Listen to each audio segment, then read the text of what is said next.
La question de l'animal revient dans tous mes textes, depuis le début. Mais récemment, enfin au cours des dernières années, j'y ai consacré des publications déjà assez longues, des conférences assez longues. Alors,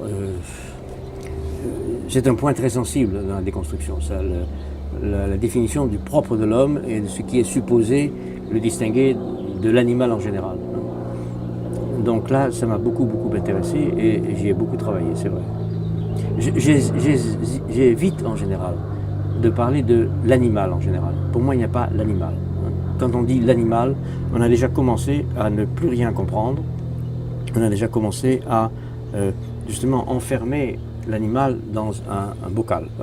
Il y a des animaux et avec des différences considérables entre différents types d'animaux. Il n'y a pas de raison qu'on mette sur la même catégorie de l'animal le singe, l'abeille, le serpent, le chien, le cheval, les anthropoïdes, des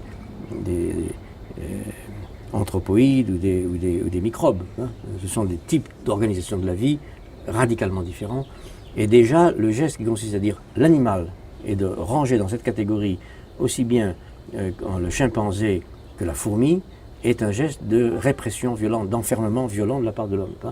Tous ces gens, tous ces vivants ne sont pas des hommes, donc on les met dans la même catégorie. C'est un geste stupide d'abord, théoriquement ridicule, et puis c'est un geste qui fait partie de la violence humaine en général à l'égard des animaux, qui conduit aux abattoirs, au traitement industriel de la viande à consommer.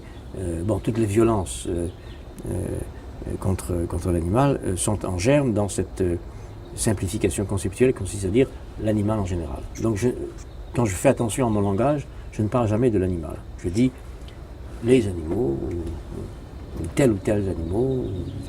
Does that distinguish you from some of your philosophic predecessors? Do they tend to make a more broad distinction and make that? It distinguishes me from any other philosopher in the tradition.